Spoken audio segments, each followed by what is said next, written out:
Olá, pessoal. Bem-vindos, bem-vindas, bem-vindes ao programa Caricultura Negra de 2021. Eu me chamo Vinícius Dias, sou psicólogo clínico, psicólogo social, e hoje vou ter o prazer de estar com duas mulheres maravilhosas aqui, a Daniela Estevam e a Nayana Cambraia. A gente vai falar hoje de mercado de trabalho, renda e negritude. Eu espero que vocês curtam. Gente, para a gente começar, eu acho que a melhor forma é vocês se apresentarem, né? Então fiquem à vontade, por favor, digam quem são vocês. Olá, pessoal, tudo bem? Eu sou a Dani Estevam, eu sou empreendedora social, sou especialista em liderança, network, diversidade e atuando com negócios de impacto. E tenho um projeto chamado Conexão Quadradinho, que é daqui do Distrito Federal. E estou muito feliz em poder estar com vocês compartilhando um pouquinho das minhas vivências e experiências nesse universo. Eu sou Nayana Cambraia, de formação sou biomédica, né? E essa pergunta, o que você é, para mim, é super complicada, porque acabo sendo várias coisas. E hoje eu trabalho com inovação, modelagem de negócios para impacto social, né? Que é o Impact Venture. E sou muito apaixonada por negócios sociais, né? E por tudo que pode impactar a nossa sociedade. É isso. Que bacana, que legal, gente. E assim, para a gente começar, né? Começar do começo, eu queria saber como que vocês pararam, né? Nesse campo aí, que é um campo geralmente dominado por homens, né? Falar de negócio, de impacto social, né? E vocês são duas mulheres negras que conseguiram, né, destaque nesse ambiente. Eu acho que é importante o pessoal de casa saber um pouquinho da história de vocês que trouxeram vocês até aqui hoje. Eu gostei desse começo e, inclusive, eu começo me apresentando de forma um pouco diferente para falar, né, quem eu sou, por que eu estou até aqui, que eu estou aqui. Eu sou mineira, mas já tem 19 anos que eu moro em Brasília. Eu brinco que eu tenho uma startup, né, que é o Pablo, minha MEI, já tem 15 anos, e a Helena é minha startup, que tem 1 ano e 6 meses, que são os meus filhos. E como alguém que veio de um lar onde a mãe sempre recebeu todo mundo, todas as pessoas, e eu vivia num universo na minha cidade que eu não percebia muito a questão das diferenças, né, por circularem pessoas de classes, cores, credos, os mais diversos possíveis. E a partir do momento que eu cresci, que eu saí da minha cidade e vim para cá, eu descobri que era um pouco diferente. Então, eu sou uma pessoa que eu amo gente, eu brinco que eu uso a minha paixão pelas pessoas, né, para transformar o mundo através das conexões. E eu sempre fui essa pessoa inquieta. Então, a minha estante, os meus brinquedos, os meus cadernos, eu sempre transformava. Então, eu acho que essa coisa dessa mente empreendedora, desse olhar, né, então é uma coisa que já veio desde sempre comigo. O meu primeiro trabalho, o meu primeiro emprego foi exatamente quando eu saí do ensino médio. Então, a minha mãe já me fez, né, aquele empurrãozinho assim, bem suave. Você terminou o ensino médio, não tem como bancar os seus estudos, simbora trabalhar. E quando eu fiz, 6 meses depois, eu fiz 18 anos e estava no meu primeiro contrato na prefeitura da minha cidade. E era um contrato temporário de uma vaga de um concurso. Então, eu fui estudar para poder estar naquela vaga concursada, né, senão eu ia ser desligada. E já entrei também sempre muito inquieta e sempre transformando os espaços. Então, eu fui uma pessoa que muito do que a gente... Na minha época não tinha isso de se falar, de se estudar sobre diversidade, né? Eu vejo agora meu filho estudando diáspora africana, então isso é uma coisa muito recente para mim. Legal. E então, assim, a gente tem a nossa inquietação, a gente sabe que aquilo talvez não está tão adequado, mas eu não sabia o que era. Então, eu sempre quis transformar os espaços, eu sempre quis modificar as coisas. Então, eu fui crescendo dessa forma na minha carreira. Em 2002, vim para Brasília. Na época, o meu ex-marido ele trabalhava aqui, e aí eu vim para ficar com ele. Trabalhei também aqui nos mais diversos contextos possíveis, de animadora de festa infantil, de me fantasiar de palhaço, de trabalhar com artesanato, scrapbooking, enfim, tudo que você imaginar eu fiz. A gente ia se virando nas necessidades. Fiz a administração no IESB, me formei em administração, fiz o MBA em gestão de pessoas, mas eu falo que a minha maior formação na vida foram os trabalhos voluntários que eu fiz. Então, desde 2014, quando eu entrei na Secretaria Nacional de Política para as Mulheres, eu comecei a entender de uma forma mais qualificada, né, o que era gênero, o que era questão racial, o que eram todas essas pautas. E aí a inquietação aumentou mais ainda, na vontade, no desejo de montar uma ONG. Eu fui pesquisar, eu brinco que eu comecei a hackear o ecossistema de inovação, de empreendedorismo, terceiro setor aqui do Distrito Federal. E foi onde eu participei de vários projetos, de várias ONGs, trabalho voluntário, conhecendo muita gente, rodei algumas RAs, assim, que eu me apaixonei por todas elas. E isso foi me construindo. Na época eu era servidora pública de novo, aqui já. Eu era empregada pública, na verdade, da Infraero, estava cedida na Secretaria das Mulheres. E em 2018 eu voltei para a Infraero, e em 2019 eu pedi desligamento, porque aí o bichinho já mexeu comigo e eu já queria sair para o mundo, já queria fazer um monte de coisa.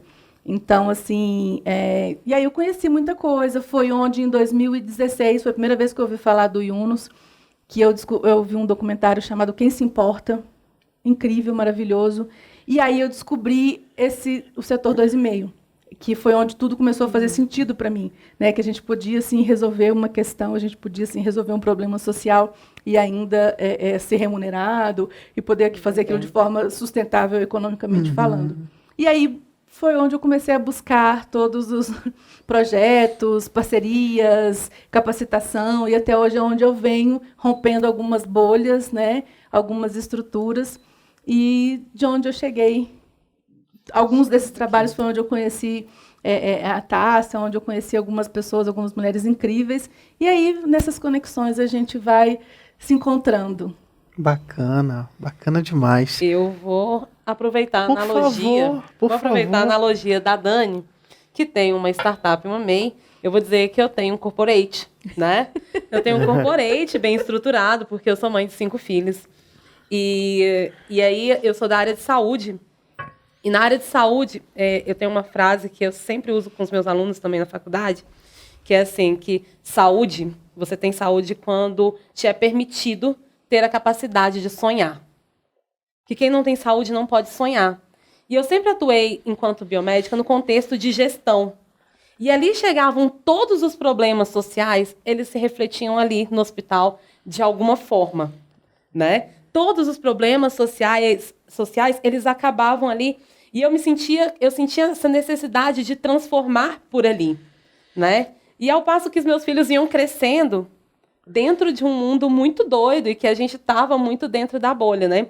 Eu gosto de dizer que eu sou uma mulher preta, mas eu não venho de uma situação de vulnerabilidade, né? Eu não venho de uma situação de vulnerabilidade. É claro que a gente tem uma história de ancestralidade, mas a minha mãe, o meu pai, né? Nesta fase mesmo, né? Meus avós, né? Meus bisavós, não. Eles eram mais vulneráveis, mas os meus pais, não. Mas então, vindo dessa situação pouco vulnerável, eu vivi pouco, eu conheci pouco de pobreza, eu conheci pouco de diversidade, né?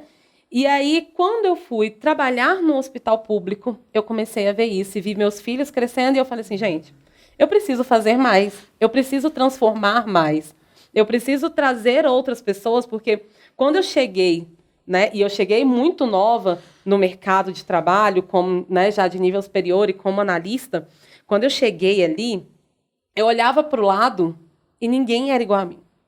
E eu tô falando de olhar mesmo, assim, sabe? De fenótipo mesmo. Não tinha ninguém que parecia comigo.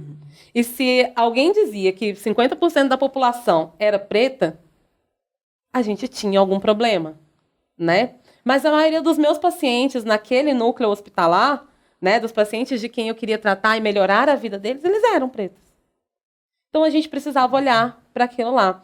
E assim eu fui começando a trabalhar, trabalhando ali na igreja e alguns núcleos fazendo mentoria, ensinando para algumas mulheres como que elas poderiam desenvolver um negócio, mesmo que fosse vendendo uma revista daquelas, né, de produtos de beleza, sabe? Como que elas poderiam transformar essas realidades, e fui chegando no terceiro setor. Então, E isso foi crescendo dentro de mim, mexer com inovação, com tecnologia social, né? E hoje eu atuo como consultora na IUNOS, e a gente gosta muito lá na IUNOS de falar sobre ficção social. Se eu falo de ficção científica, eu posso sonhar com uma ficção social, né? Ficção social. Onde a gente não fala de igualdade, porque eu acho que a igualdade, ela, né, é uma utopia que ela não existe, mas eu gosto muito de falar de equidade. Muito. Eu acho que é uma Bacana. distorção também, né? Porque quando a gente fala igualdade, eu percebo em algumas discussões que as pessoas entendem, quando a gente está falando em igualdade, que queremos ser iguais enquanto pessoas. Sim. E não entendem que a gente está procurando, o que a gente está reivindicando é acesso, oportunidade, direitos que sejam equitativos, né? Que eles não sejam, né? Que sejam equilibrados e que a gente possa ter acesso, porque quando a gente fala de mercado de trabalho, de renda, principalmente nesse contexto de negritude, o ponto de partida ele não é o mesmo. Então, se o ponto de partida ele não é o mesmo, né, então a gente precisa, sim, das ações afirmativas e de ferramentas e mecanismos para que a gente possa remediar esse contexto. Então, é muito importante que as pessoas entendam quando a gente fala isso, Sim. porque eu percebo que existe essa interpretação. Nem enquanto mulheres, né, quando a gente fala das questões feministas, nem enquanto mulheres nós somos iguais. Somos pessoas completamente... Gêmeos não são iguais. Não mesmo. Nós somos biologicamente, culturalmente, cada um tem a sua jornada única. E essa jornada é que precisa ser vista e respeitada. Né? Então, acho que é um Quando a gente isso. fala dessa Perfeito. ficção social, sabe? Vinícius, eu esses dias li um negócio muito interessante que dizia que, assim, que se a gente pensar nas pessoas sentadas no dinheiro, né? A maioria da população sentaria no nível do chão. Tá? Depois nós teríamos o pessoal que está um pouquinho acima. E quem está um pouquinho acima senta no banco. Só que a gente tem 5% da população que estaria na estratosfera. Né? E isso foi um cálculo matemático real. Então, é muito difícil pensar em igualdade, né? Se eu ainda estou no banquinho ou se eu estou no chão e eu preciso chegar lá. Como é que eu chego lá no cara que está na estratosfera? Né? De repente, eu preciso que ele me olhe aqui e que a gente consiga trazer oportunidades a partir de quem está lá. Quem está lá, né, pode olhar para cá. Posso, antes de você fazer uma pergunta, aproveitar a fala da Nayana e Fiquem à vontade, por porque favor. você falou de uma coisa que é fundamental, né? Como é que eu posso falar de igualdade se ainda tem gente que está no banquinho, se tem gente que ainda está sentada no chão? Quando a gente fala de mercado de trabalho, qual que é a principal ponte que a gente tem hoje em dia? É a educação. Sim. Né? E quando eu falo de educação, para mim uma das questões que mais me dói assim, nesse sentido e que mostram toda essa disparidade de acesso é a questão da alimentação, é a questão da fome. O simples fato de uma criança ser motivada a ir para a escola, porque lá ela vai ter talvez a sua única refeição do dia, como é que eu acho, com todos os estudos que tem, que essa criança vai ter todas as suas capacidades cognitivas preservadas para que ela possa estudar e acessar e concorrer ali dentro dessa jornada, dessa corrida meritocrática, né, que a gente tem. Então, assim, isso já é o nosso principal...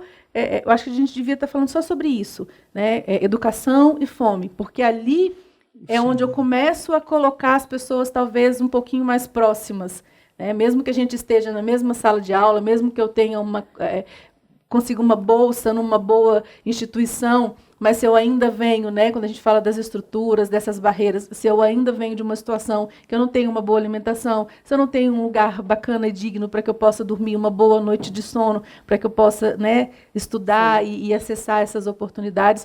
Então, a educação, que é a principal fonte de acesso para esses mercados, o conhecimento, a informação, né, eu uso muito uma analogia que, para mim, que é o que aconteceu na minha vida. Né? Informação é poder e conhecimento é liberdade. Ele liberta, o conhecimento liberta a gente. Legal. Então, por isso, ele tem que ser... Eu sou daquelas que tudo que eu aprendo, toda vez que eu aprendo uma coisa nova e que eu alcanço algum espaço, eu tenho que compartilhar isso. Eu me sinto na Bacana. obrigação de compartilhar e devolver isso de alguma forma. Comungo desse Legal, pensamento. legal. Tem obrigação. Eu achei muito bacana essa coisa da ficção social que você trouxe, porque me remeteu à capacidade, ao poder sonhar, né? Que parece que é uma coisa muito básica, muito normal entre nós seres humanos, mas a gente sabe que sonhar sem comida, sonhar sem transporte fica um pouquinho mais difícil, né? E aí eu queria perguntar para vocês, assim, em relação a essa disparidade entre as pessoas negras e pessoas brancas no nosso país, onde a renda de pessoas brancas é 2 vezes mais do que as pessoas negras, como que a gente pode atingir essa estrutura para fazer quebras de possibilidade de diminuição dessa desigualdade e automaticamente dessa capacidade de sonhar também das pessoas? Eu acho que a gente começou isso, né? Quando a gente já está nessa transformação, e eu acredito nela. E existe um fluxo para isso acontecer, né? Eu acho que a gente não desenha esse frame, mas ele existe, sabe? Então, a gente veio com a política de cotas, que os indicadores já mostram que ela funciona. Agora, eu preciso trabalhar em transformar a cabeça de quem já está lá, né? E aí eu preciso trazer oportunidades que abarque essa pessoa que vem dali, que vem desse contexto da política de cotas, né, para que ela também consiga ascender profissionalmente. E quando ela ascende, eu tenho um monte de gente que vem junto, né? Eu tenho famílias que caminham junto. Eu acredito que a educação é transformadora. É transformadora, sim. E ela, né, é um meio que a gente tem de somar e de fazer com que materialize, talvez, um sonho, sabe?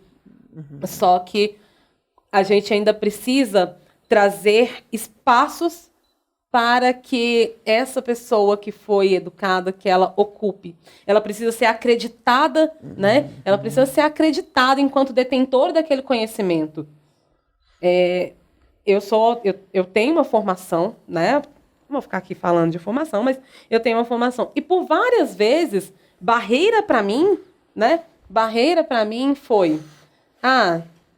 coisas que eu já ouvi. Não sabia que pessoa como você tinha um currículo desse, teria um currículo desse. Ou então, você é muito boa, seu currículo é muito bom, mas o seu cabelo, para estar aqui, precisa estar alisado. Eu juro que eu ouvi isso e às vezes parece mimimi, né?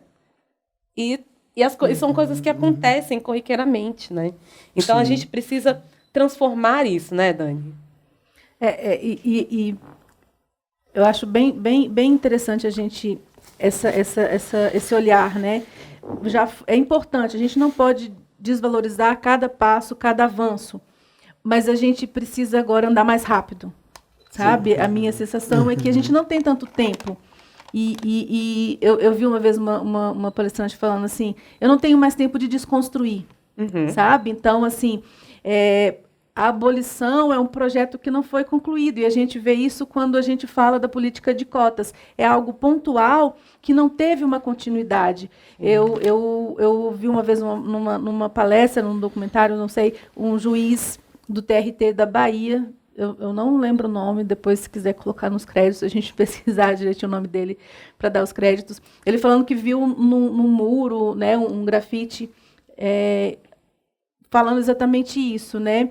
A Princesa Isabel não assinou a nossa CLT, uma coisa nesse sentido. E eu acho que é muito isso, porque eu fiz uma política pontual e eu não tive uma continuidade. E o que seria essa continuidade? Essa continuidade é quando esses jovens que muitas vezes entram através de cotas nas universidades, em alguma instituição, através do concurso público, ou agora, né, nesse movimento que teve no processo de trainee para pessoas negras, e que a gente tirou uma das barreiras que era, né, que foi tirada uma das barreiras que era o inglês.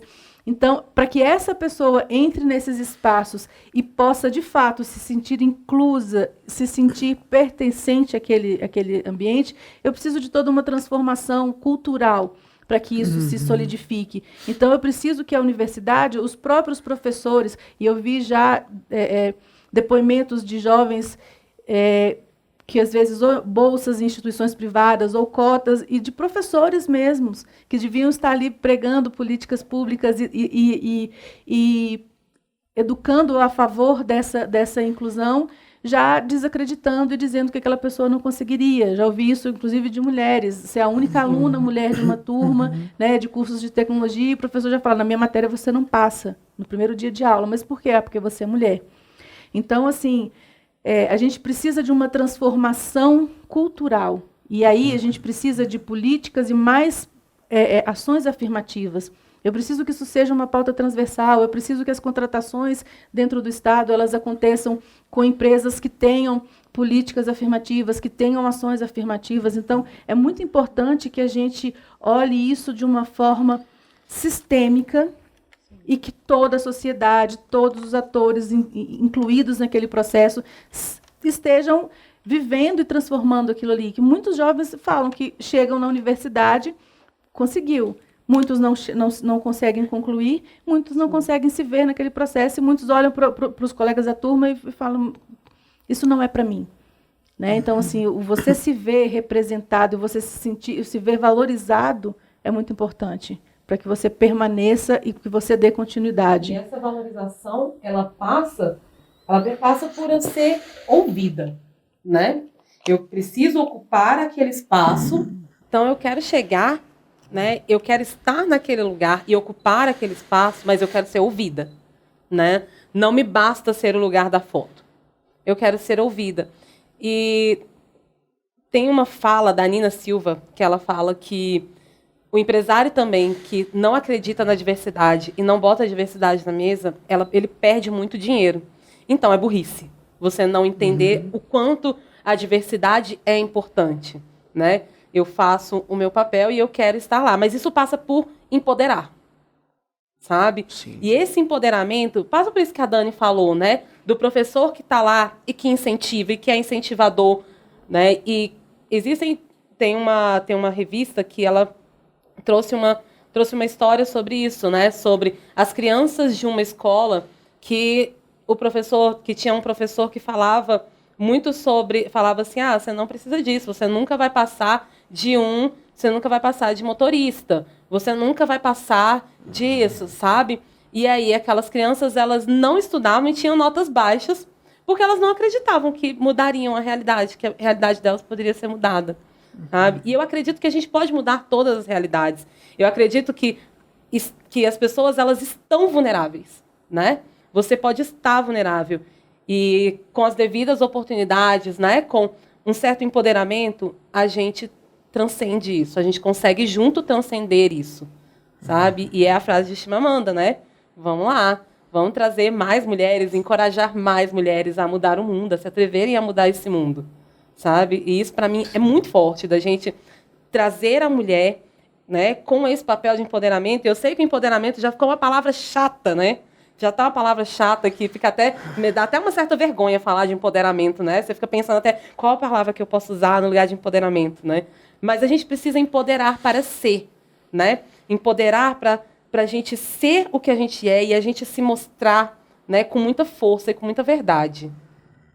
Bacana. Interessante isso que você trouxe, porque essa questão... Não tem palavra, porque senão você vai ter que falar um monte de coisa até falar empoderamento, entendeu? Então, vamos usar essa mesmo, é a que todo mundo entende, mas eu acho que é muito isso de você colocar uma luzinha, para que aquela pessoa se reconheça e veja o que ela já tem de potência, né? Que a gente fala que são as potencialidades, que a gente precisa reforçar isso, e, inclusive, mudar essa narrativa de que as pessoas negras elas só servem para espaços e para ocupações do cuidado, né? Para que as pessoas negras só possam ser motoristas. Então, assim, a gente precisa mudar essas narrativas para que a gente entenda que quanto mais diversidade de ocupações, de espaços que a gente tiver, melhor para a gente, melhor para as organizações. São pessoas que consomem, são pessoas que comem, que bebem, que produzem e que têm todas as necessidades. Então, são pessoas que também giram a economia, né? Então, realmente, por isso eu também acho que realmente é burrice você não olhar para isso e, principalmente, descaracterizar e tirar esse estereótipo de cuidado, né? Que são as empregadas domésticas, que são as cuidadoras, que são as enfermeiras, né? Que são as professoras, que são as assistentes sociais. Quando a gente vai para os dados, né? A gente vê que onde essas pessoas estão ocupando mais esses espaços.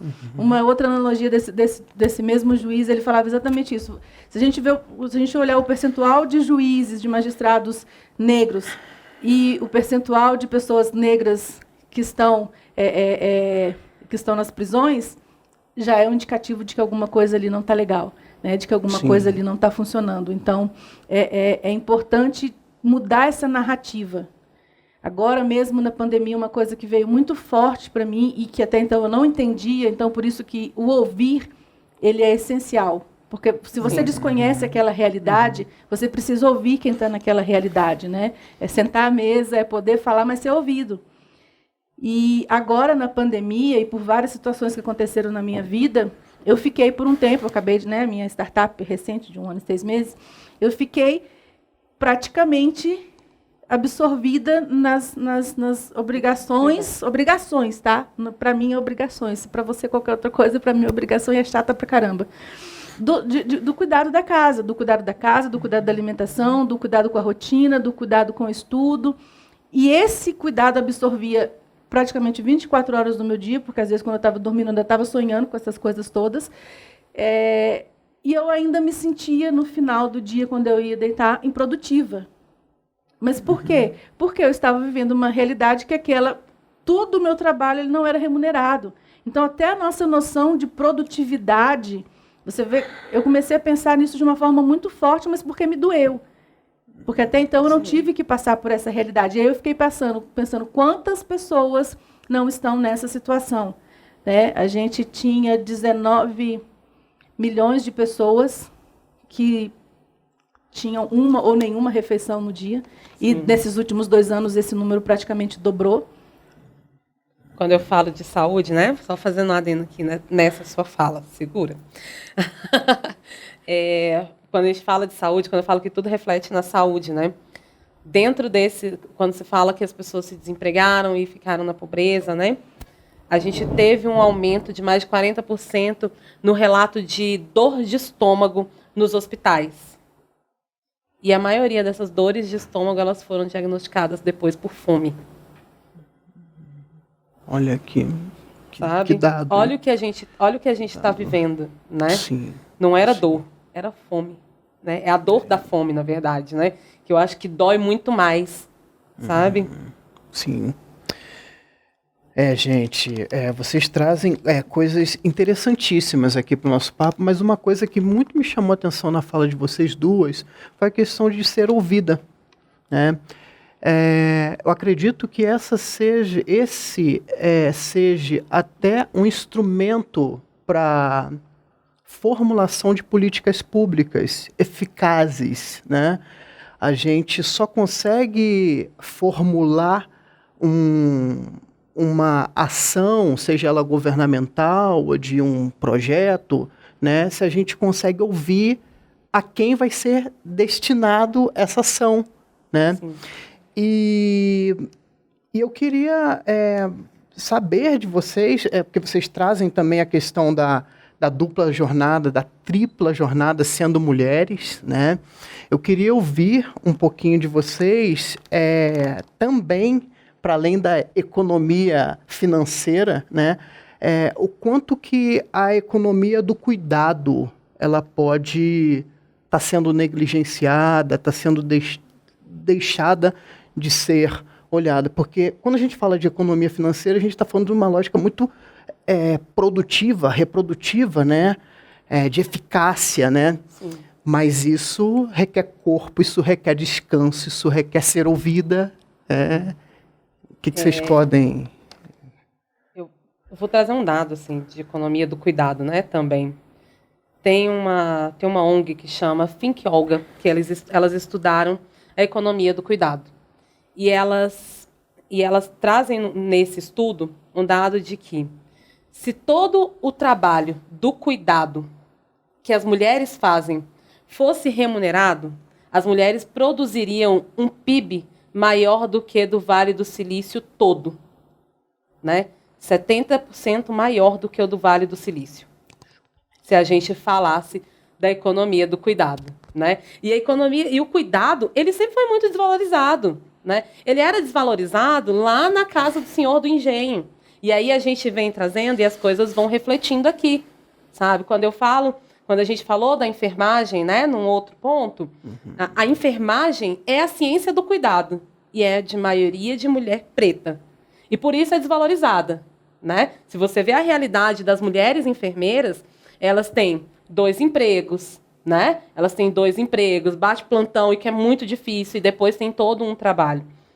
Então, a gente precisa olhar para esse cuidado de uma outra forma, né?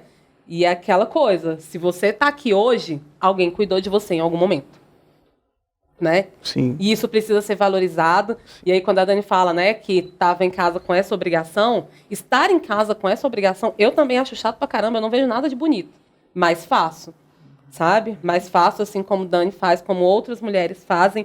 E eu acho que a pandemia exacerbou muito isso, sabe? E quanto a gente viu, né, em populações mais vulneráveis, né, a mulher foi muito prejudicada.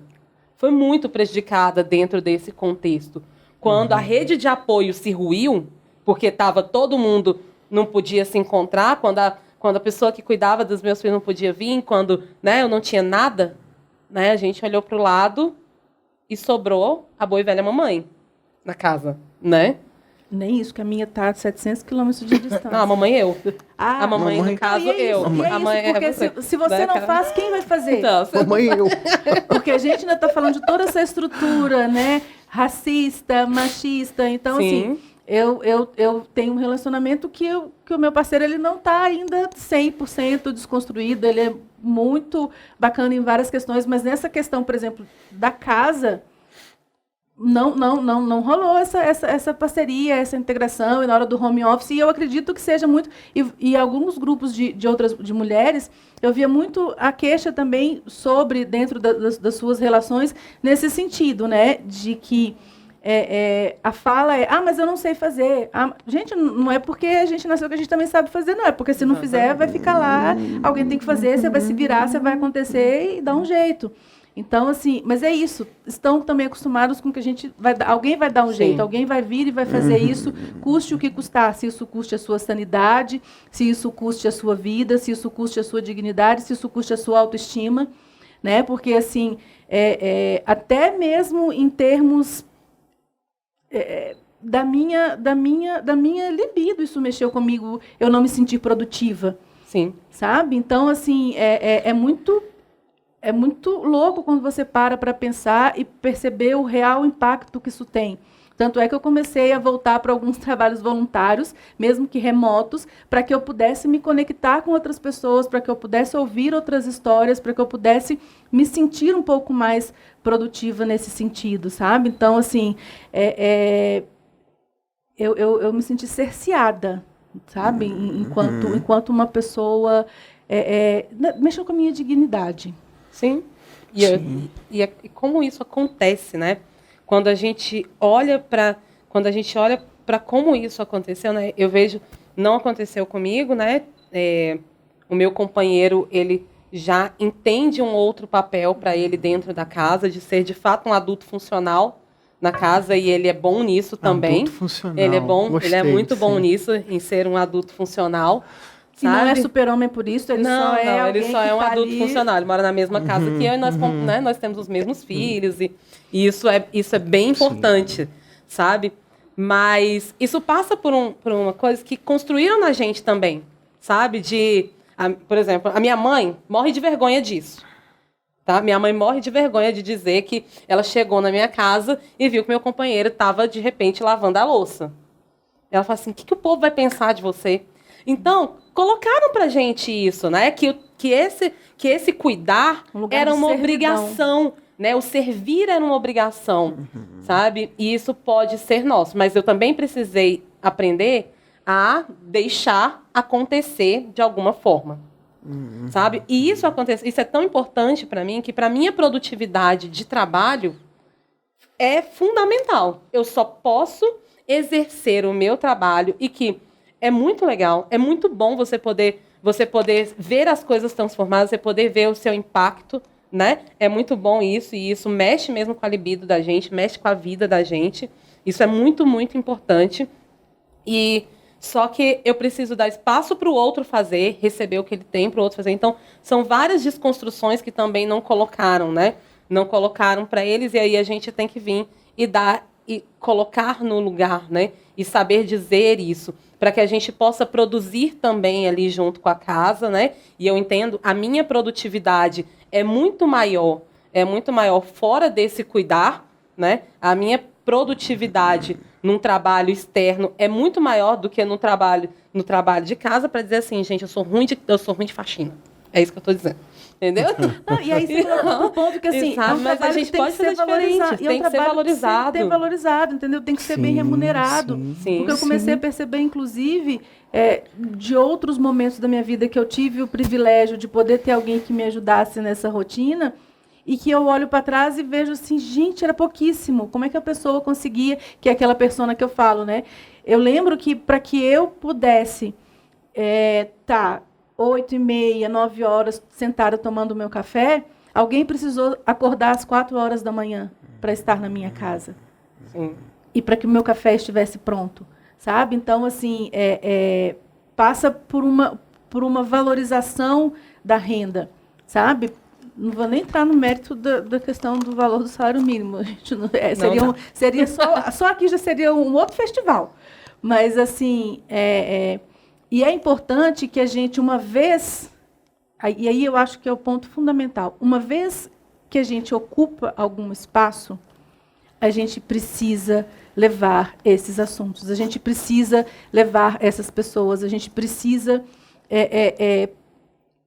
honrar estar ali, sabe? E aí eu falo honrar de um lugar muito por todas as mulheres, sabe? Por todas as pessoas que vieram antes de nós e que, de alguma forma, com os seus corpos, com as suas vidas, né? A gente tem aí uma situação que até hoje eu não consigo entender como que ainda existe um questionamento em relação à morte da Marielle. Então, assim, a gente precisa entender que não é uma ocupação, uma luta. Eu não gosto muito do termo luta, mas não é uma coisa individual. Sim, é um processo coletivo. E cada uma, eu sei que tinha um dado que mostrava exatamente isso. Cada mulher que ela tem a sua renda, tem o seu trabalho, ela garante e aquilo é levado para 5 gerações para frente, né? Então, assim, se a gente está aqui hoje, de alguma forma, um caminho, né? Teve alguém que rastelou, que arou, que abriu espaço para que a gente chegasse até aqui. E UNOS, quando começa com o Grameen Bank e traz esse financiamento, né? O microcrédito, ele pensa na mulher, porque a mulher é isso, né? A mulher pensa num negócio que vai prosperar para a família, né? E quando o dinheiro é investido no homem, ele pensa no individual, né? Ele não pensa nessa família, ele pensa na cachaça e no cigarro. Não necessariamente, vai com calma. Mas ele pensa nisso. A mulher, ela pensa nessa estrutura, pensa em todo mundo, né? E é bom, e isso se reflete muito num negócio que é muito nosso, e a gente, como mulher preta, a gente entende muito isso, que são os produtos de cabelo, né? Os produtos de cabelo, quando eles começaram a nascer, né, de cabelo crespo, quando eles começaram a nascer para a gente, porque antes disso a gente tinha 3 tipos de shampoo, né, para cabelos oleosos, normais e secos, né? Era isso que a gente tinha. E agora a gente criou uma diversidade, porque o mercado entendeu que a gente tem dinheiro para comprar, né? E o mercado gosta de dinheiro, então eles entenderam que a gente tinha dinheiro para comprar. Só que quando começaram a fazer para a mulher preta e cacheada, trouxeram junto para a criança cacheada também. Sabe? Eles produziram tudo junto. E antes não era. As coisas não vinham dessa forma, né? Porque a mulher, ela pensa nisso. Ela pensa na criança, ela pensa no desenvolver dessa criança, sabe? Então, investir na mulher, no crescimento, no empreendedorismo feminino, sabe? Impacta em toda uma cadeia, né? Impacta nessa cadeia, impacta na sociedade. Um adolescente que ele vê, né, que a mãe dele está prosperando, ele tende a render mais na escola, sabe? Para retribuir, para poder fazer também por ela. Isso é muito emblemático, isso é muito importante da gente dizer, né, que quando a mulher é capaz sim de transformar. A mulher, ela transforma muito mais. Quando a gente fala nessa disparidade do mercado, quem está lá no chão mesmo da cadeia é a mulher negra. Sim. Né? Então, assim, a gente fala muito hoje em dia de empreendedorismo, né? E muitos dados mostram exatamente isso. As mulheres, quando elas têm oportunidade, e o Iun nos trouxe, inclusive na abertura das Olimpíadas, ele falou Sim. a respeito disso, né? Que são boas pagadoras. As mulheres elas honram mais os seus compromissos financeiros. Por outro lado, elas não têm o mesmo acesso a crédito pelas instituições financeiras. Essas mulheres, quando elas montam seus negócios, elas empregam outras mulheres, elas impactam outras mulheres, elas devolvem para a sociedade. Então, elas cuidam da alimentação, da saúde, da educação. Então, é todo um impacto que é gerado em volta, ao entorno daquela mulher. E aí, quando a gente fala do empreendedorismo, lá atrás também foi a forma, né, que as mulheres encontraram dentro desse contexto dessa abolição que está inconclusa até hoje. E quando a gente fala de empreendedorismo hoje, principalmente no Brasil, é um empreendedorismo muito mais de necessidade do que de oportunidade, né? Não é aquela coisa que, tipo assim, eu tenho um investimento, eu estou ali que eu já vim na minha carreira meritocrática. Gente, eu vou falar isso com ironia mesmo, que é uma coisa que me incomoda profundamente. Então, eu venho ali naquela minha carreira meritocrática que eu estive nas melhores escolas, nos melhores espaços, fazendo os melhores networks, e, de repente, eu tenho um dinheirinho investido e surgiu uma oportunidade, agora eu vou investir nisso. Não, é necessidade mesmo. Ou eu arrumo uma forma de ter uma renda, ou eu não vou conseguir sobreviver, me sustentar, ter um mínimo de dignidade. Né? Então, assim, é muito importante que a gente olhe, de novo eu volto para aquele lugar, quando a gente ocupa alguns espaços, que a gente avance nessas pautas. Né? E aí eu lembrei até um pouquinho de uma situação que a gente viveu, não sei se você se sente confortável, ou se você quer fazer uma outra pergunta. Estou achando ótimo eu aqui, roubando espaço. Eu gostaria de fazer uma pergunta para vocês provocativa, né? E baseado no que vocês trazem, né? Eu sou negro. É muito comum de outras pessoas virem e dizer assim, não, você não é negro. Você é moreninho, você é café com leite. Eu, enquanto psicólogo, acho essa contra-argumentação de uma violência tamanha, porque você está se achando autorizado ou autorizada de dizer o que uma pessoa é diante daquilo que ela própria disse que é. O nível de privilégio é esse, né? Eu digo quem você é, não é você que diz quem você é. E a gente também tem outras falas que permeiam o nosso imaginário, como você falou, terminar os estudos, né? Terminar os estudos é uma frase que só faz sentido para quem é pobre, porque quem não é, nunca termina. Os estudos não se terminam. Que acaba, né? A gente sabe que os estudos terminam, né?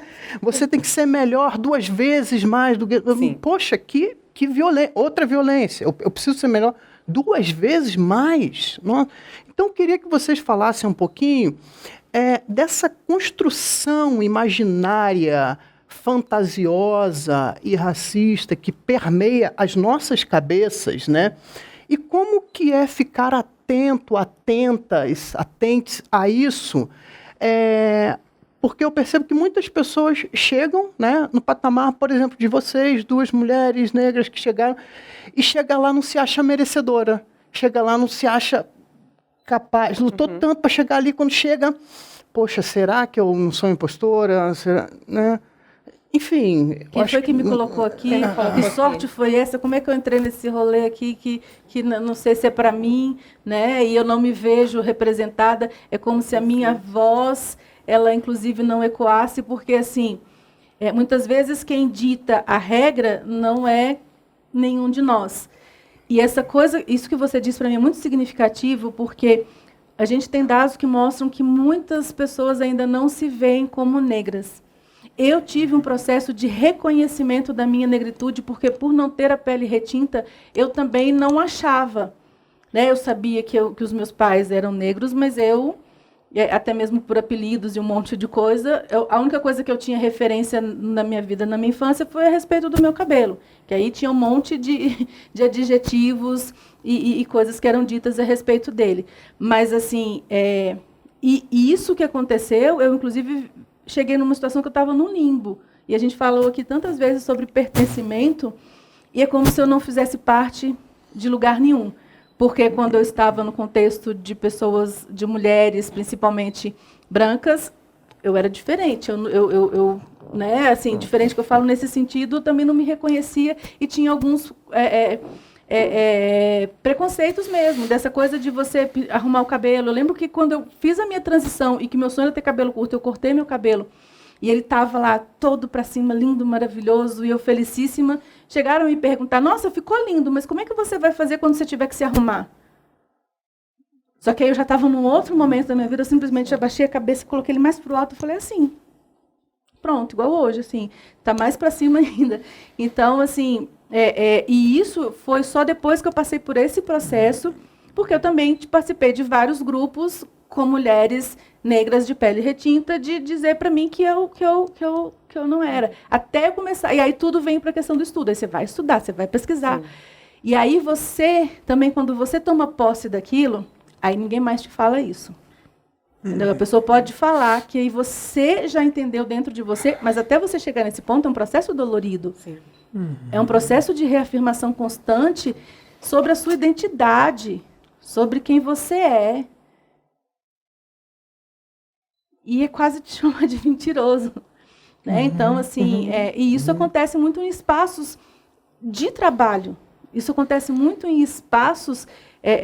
em ambientes de criatividade, de inovação, e para mim é onde é pior ainda, porque é um espaço que eu preciso da diversidade para que ele aconteça. Eu preciso da diversidade para que a criatividade floresça, e são espaços que também são extremamente rudes e fechados, sabe? Uhum. A Nai de hoje, eu aprendi a fazer com que as pessoas, de alguma forma, me engulam. Né? Eu cheguei aqui e essa é a minha cadeira. Na minha cadeira, eu falo, você me escuta.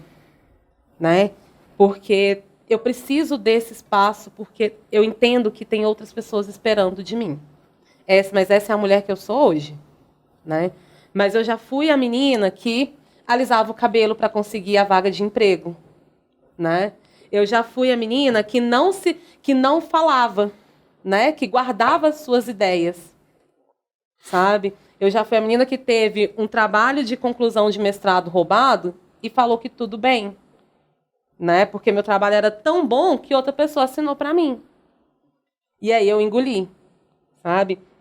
Então, hoje, o que eu vim construindo, né? Se alguém passa por mim e diz assim, que é uma coisa que eu detesto, é a morena. Que eu sou morena, eu falo, não me desconstrua. Não desconstrua essa mulher que eu construí aqui, sabe? E eu te informo. Mas não volto para te resgatar, para poder contar para você por que você tem que me respeitar assim, não. Hoje, para mim, é isso, né? Porque eu entendo a importância que tem a minha voz aqui hoje. A importância que tem quando eu tenho um espaço para falar para outras pessoas, né? Porque eu não quero que... E hoje eu tenho visto muito isso acontecer até na internet, né? Das meninas sofrendo absurdos, porque elas não tem mais o direito nem de usar o cabelo que quer. Eu quero usar o meu cabelo assim, e para mim é representativo e é importante me ver assim. Essa estética para mim é importante. E tem gente que não quer, sabe? Então, nenhuma dessas ditaduras, elas podem nos construir, nos desconstruir de quem nós estamos estruturando para ser. E principalmente em espaços de trabalho, sabe? A gente precisa, de novo, empoderar quem somos e trazer as nossas narrativas e colocar as nossas histórias, sabe?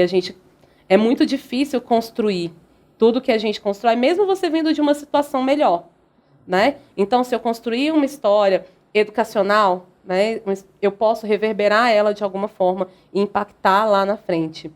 E hoje eu não deixo mais que o racismo permeie, até por conta dos meus filhos, né? O meu Heitor tem 12 anos.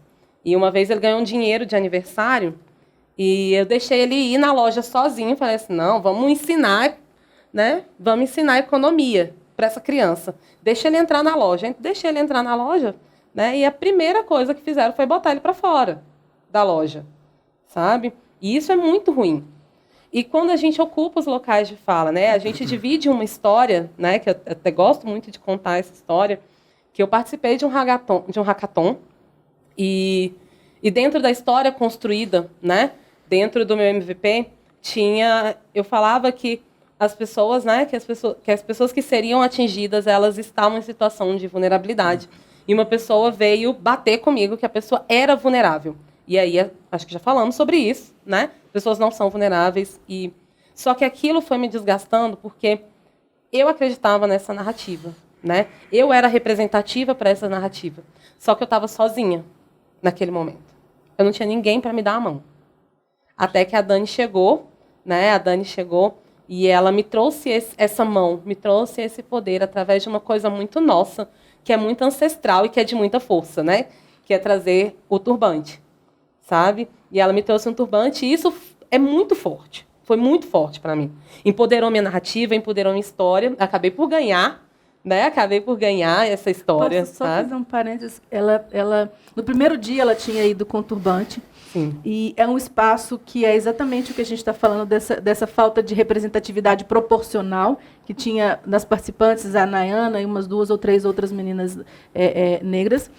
E nesse momento, as pessoas que estavam ali para mentorar, para participar da banca, para conduzir todo o processo, não tinha diversidade. Então, não tinham pessoas que entendiam o que ela estava trazendo com esse olhar, né? Ou, no mínimo, estavam dispostas a ver aquilo como algo... É como se isso não pudesse, quando eu falo do setor 2000, é como se isso não pudesse ser algo que fosse, inclusive, economicamente viável e sustentável. E, quando ela começou a contar para mim o que estava acontecendo, e cansada, e eu sabendo que aquilo que ela estava trazendo era incrível, eu meio que desconstruí, que eu olhei assim, eu falei, para. Eu falei, cadê seu turbante? Hoje eu esqueci. Eu falei, espera que eu vou pegar o meu. Ela ainda brincou, falou assim, não, mas você vai em casa? Não, tem um monte de coisa para fazer. Mentir, tem um monte de coisa para fazer em casa, eu vou lá e aproveito e pego. E procurei, olhei a roupa dela e trouxe um, e na hora que eu coloquei, a gente ainda meio que ainda colocou juntas, e essa coisa toda, e eu falei, agora vai lá e seja você e mostra por que você está aqui.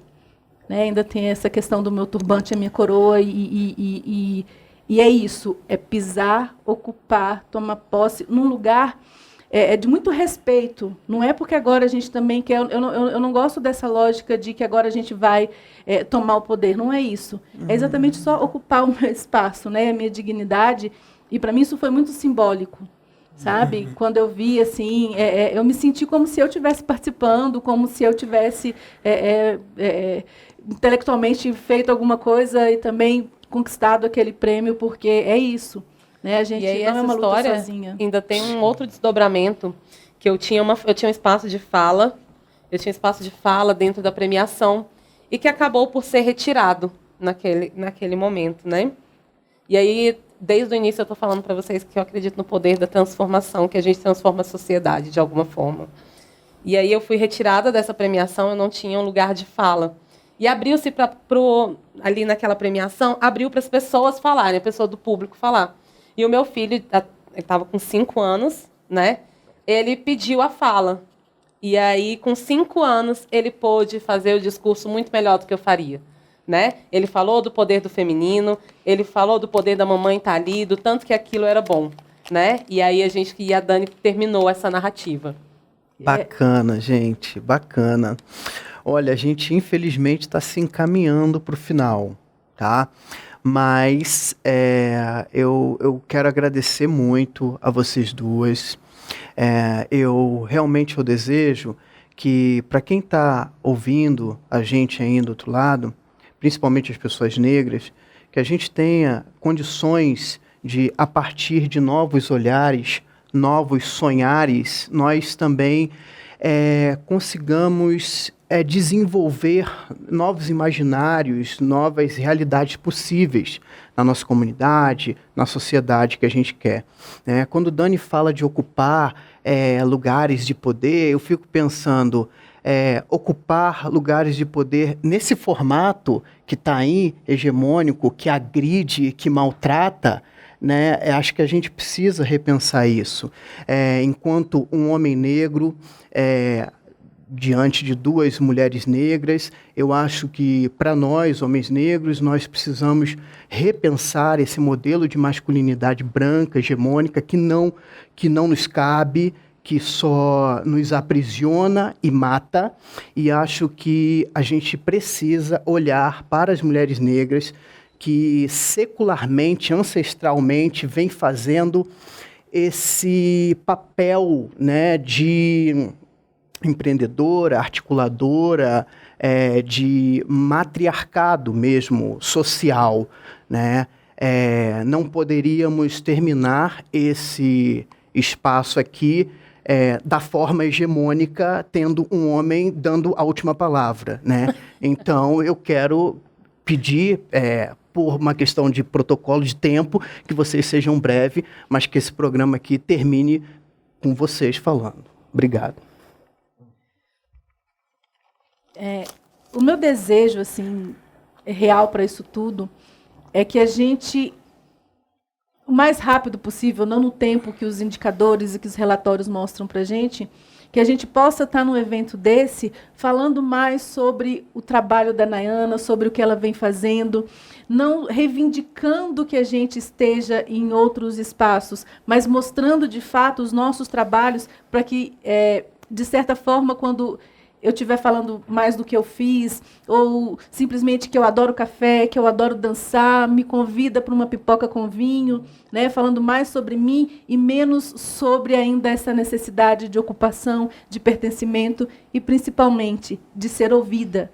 Né? Então, assim, o meu sonho mesmo para que próximas edições aconteçam nesse formato, que a gente esteja aqui muito mais para celebrar e compartilhar conquistas enquanto pessoas, enquanto seres humanos, enquanto mulheres produtivas, enquanto mães ou não mães, enquanto homens, mas além dos rótulos, sabe? Que a gente possa chegar nesse... Eu gostaria muito, eu sou uma pessoa utópica, então eu gostaria muito de viver um pouquinho, nem que seja para o meu filho, que ele possa simplesmente ser e estar ocupando os espaços deles, dos meus filhos, né? A minha startup está muito recente. Mas, assim, que a gente possa simplesmente ser, né, a nossa essência, tudo que a gente tiver que ser, independente dos rótulos. O que a minha negritude, ela faz parte de mim, mas ela não me define. Eu sou muito além de qualquer outro rótulo que possa existir. E eu agradeço por estar aqui. E eu trago uma fala da Dani, né? Que estejamos aqui sempre para construir pontes, né? E que a gente construa pontes fortes, pontes densas, né? Rumo a um mundo muito melhor. Né, rumo ao mundo onde as oportunidades sejam nossas, né, e que seja só um mundo do amor. É só isso que eu desejo, que a gente construa as pontes para o mundo do amor. O nosso painel fala sobre empregabilidade e negritude.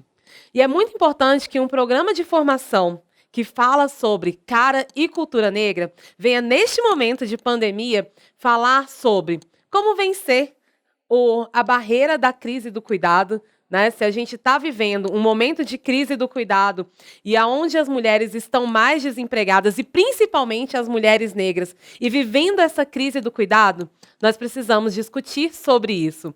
E é uma honra ter aqui como parceiros a Dani Esteves e também o Vinícius. E dentro desse contexto, nós vamos falar de diversos assuntos. A gente fala sobre as nossas condições educacionais, e depois das cotas, né? O que vem? Como educar também o empresariado para receber a diversidade?